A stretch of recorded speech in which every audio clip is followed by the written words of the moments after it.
As the Obama administration continues to remain silent about the Dakota Access Pipeline and the resulting protests that are leaving hundreds of people in jail, here's a statistic that not very many people know about.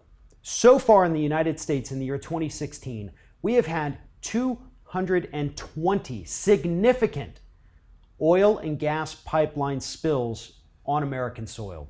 220 just this year. Do you know how many we've had in the last 6 years?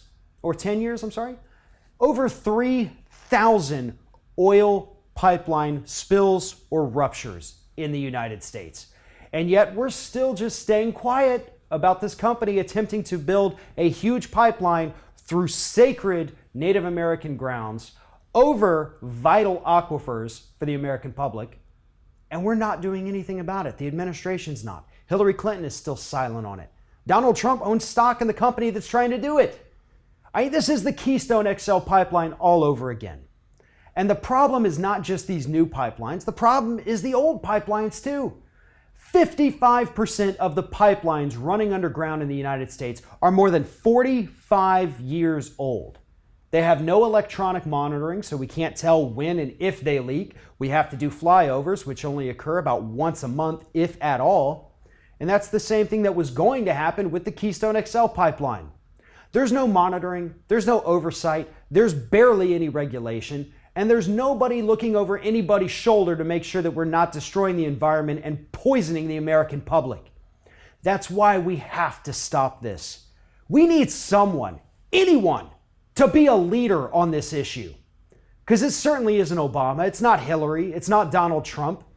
I mean, we've had Dr. Jill Stein out there, we've had Bernie Sanders, Elizabeth Warren, who have all stepped up and at least said something about this. Some of them have gone there and shown their support in opposition of this pipeline and all the other pipelines that are in progress out here. We're still building oil pipelines at a time when we should be building windmills and solar farms, hydroelectric dams. And we're putting in oil pipelines to pump liquefied dinosaurs so that we can fuel our cars a little bit cheaper.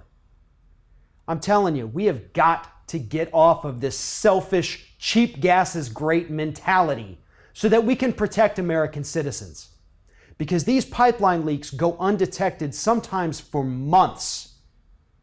And it poisons the environment. It poisons our children. It poisons us. We've got to start thinking about everybody else and not just about that cheap gas that we're all enjoying right now. We have to stop this. This is not sustainable. This is not a way forward. And more importantly, this isn't going to do a single thing to help the impacts of climate change. We have to invest in renewables. We have to get off of this fossil fuel addiction. Because if we don't, it's our children and our grandchildren that are going to be paying the price for the rest of their lives.